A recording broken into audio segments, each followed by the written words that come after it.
प्रक्रिया बिहार में चली थी उसको लेकर के बहुत सारे पिटीशन थे, जिसमें कि आपने भी एक पिटीशन डाला था, उस पर सवाल उठाए थे, लेकिन सुप्रीम कोर्ट ने अपने डिसीजन को जो है और जो एसआईआर की प्रक्रिया जो इलेक्शन कमीशन की थी उसको सही ठहराया है क्या? नहीं, देखिए, डिटेल तो अभी देखा नहीं है। जो ऊपरी तौर पे जो जजमेंट के बुलेट पॉइंट्स आए, तो ये क्या ही कहूँ कि सुप्रीम कोर्ट से हमें उम्मीद थी। हमारी चिंता किस बात की थी, और आप लोग भी वाकिफ़ हैं, आज भी लाखों लोग बंगाल में बाहर हैं, महज चंद 100 लोगों के हक में उनका इंक्लूज़न हुआ। हमारी इंक्लूज़न के बदले एक्सक्लूज़न को लेकर के हमारा केंद्रीय सवाल था। हमने इलेक्शन कमीशन के अधिकार को चुनौती नहीं दी थी। खैर, अब माननीय सर्वोच्च न्यायालय ने ये कहा है तो डिटेल देखते हैं, और क्या कहें, इसमें और कुछ कहने को बचता नहीं है। लेकिन सर एसआईआर सवाल उठाती रही है, और पश्चिम बंगाल में भी जब हुआ तब भी वहां पर जो मुख्य विपक्षी पार्टी अभी जो है, जो उस समय सत्ता में थी, उसने सवाल उठाया। अब तो पूरे देश में एसआईआर के नहीं, देखिए, आप अभी भी मूल सवाल नहीं देख पा रहे हैं। बंगाल में जो लाखों लोग येट टू बी क्लियर्ड, जिनके बारे में माननीय सर्वोच्च न्यायालय की ही एक न्यायाधीश ने कहा था, इस बार नहीं तो अगली बार वोट दें।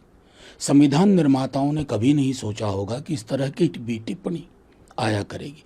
फर्ज कीजिए, मैं आपसे कहता हूं कि उन लाखों में से सिर्फ 1000 प्रक्रिया में साफ होके आते हैं कि वो एलिजिबल थे, उनको इंक्लूड किया जाना चाहिए था। कौन उसकी भरपाई करेगा? ये कॉन्स्टिट्यूशनल राइट का वायलेशन का सवाल होगा। मेरी चिंता उस बात से, इलेक्शन कमीशन के अधिकार में है या नहीं, इस पर तो सवाल ही नहीं था। सवाल था ये जो ब्लेटेंट एक्सक्लूजन का मामला है, उस पर अभी भी कुछ साफ नहीं लिखा। सर, लेकिन प्रक्रिया में खामी है और पूरे देश में ये प्रक्रिया होनी है, तो ये तो फिर जो विपक्ष की पार्टियां जो सवाल उठा रही है, एक चैलेंज तो है ही ना। फिर क्या कहा जाए, सर्वोच्च न्यायालय से आया है, एक बार विपक्ष की पास सारी पार्टियां बैठेंगी और उसके बाद देखेंगी कि क्या हम न्यायालय से कुछ अन्य पहलुओं पे अलग से निर्देश की गुंजाइश देखते हैं। सर, कर्नाटक में यहाँ पर मिल सकता है, और जो कल मीटिंग हुई उसके बाद जो खबरें आ रही है कि सिद्धारमैया जी कल इस्तीफा दे सकते हैं। हालांकि अभी भी कांग्रेस डिनायल मोड में है। नहीं, देखिए, दे सकते हैं, दे देंगे। ये अटकलें अपने हिसाब से पॉलिटिकल रोमांच के लिए सही होती हैं, लेकिन मेरे हिसाब से मुझको लगता है कि हमें इंतज़ार करना चाहिए। हर पॉलिटिकल पार्टी की कुछ प्राथमिकताएं होती हैं, उसके संदर्भ में वो कहाँ क्या निर्णय लेते हैं, कौन से निर्णय को ऊपर रखते हैं, किसको नीचे रखते हैं, ये उनके प्रेरोगेटिव पे, डिस्क्रिशन पे छोड़ देना चाहिए। सर, पश्चिम बंगाल में चुनाव नतीजों के बाद लगातार इस्तीफे की प्रक्रिया चल रही है। 100 से ज़्यादा काउंसलर ने इस्तीफा दे दिया। कल काकोली दस्तीदार ने इस्तीफा दिया था। ये और सबने ममता बनर्जी के नेतृत्व को लेकर के सवाल उठाए हैं। देखिए, कईयों के सवाल मैंने देखे हैं, सवाल अलग अलग किस्म के हैं। कईयों के सवाल एक संस्था विशेष के लिए है जो कंसल्टेंसी का काम कर रही थी, और मैं हैरान नहीं हूँ। राजनीतिक अवसरवादिता का एक अपना तेवर होता है। कई लोग सत्ता के संरक्षण के बिना नहीं रह सकते, और वो संरक्षण अगर छूटता दिखाई दे, जाता दिखाई दे, तो फिर वो नई सत्ता के समक्ष गोलबंद होने लगते हैं।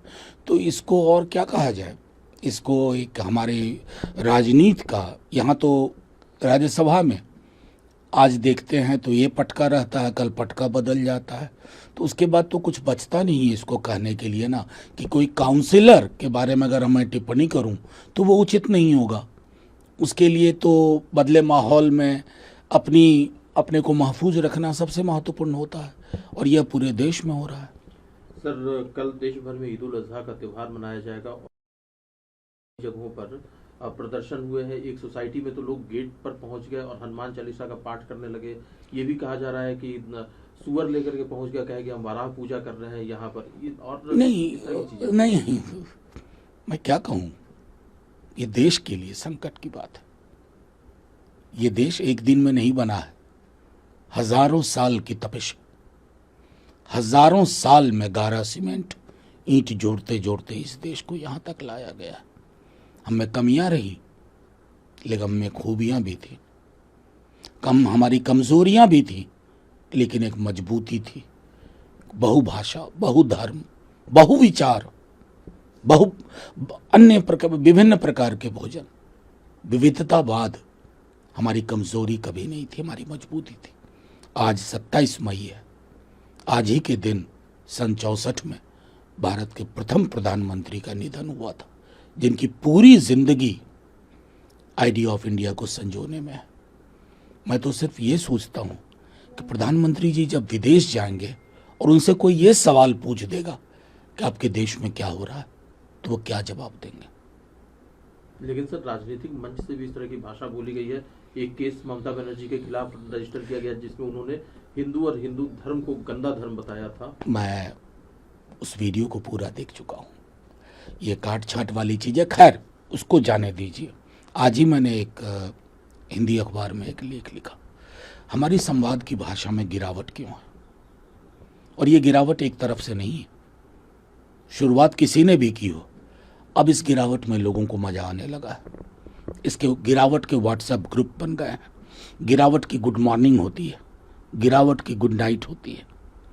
तो इसमें तो जो गिरा नहीं वो फिसल गया, तो गिरावट की ही जय हो रही है। सर, 2025 15 अगस्त को प्रधानमंत्री जी ने ऐलान किया था और सरकार ने एक कमेटी की घोषणा कर दी है।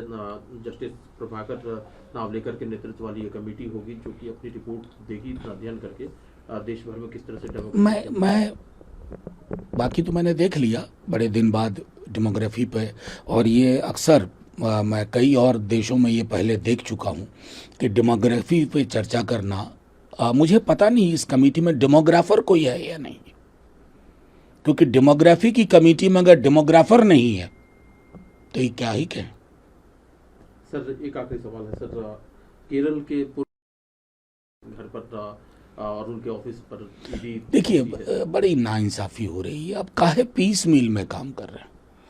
मैंने आपके पूर्व भी किसी से कहा था कि ये जो अपोजिशन पे पीस मील में कि किसी के यहाँ आईटी जाएगी, किसी के यहाँ सीबीआई जाएगी, अब पिनरी विजयन तो आपका पटका पहनेंगे नहीं। मैं तो उनकी पॉलिटिक्स जानता हूँ, लाख कोशिश कर लीजिए, वो उनकी तरह नहीं है जो उस दबिश में आपका पटका पहन लेंगे। तो एक काम किया जाए, ईडी भी मुक्त हो जाएगी परेशानियों से डेली। विपक्ष के सारे लोगों की लिस्ट बना लीजिए, hang them in one go, कहानी खत्म। हम जैसे लोगों को भी उठाइए, टांग दीजिए सबको, चिंता ही नहीं। फिर ईडी भी अपना नॉर्मल काम करेगी।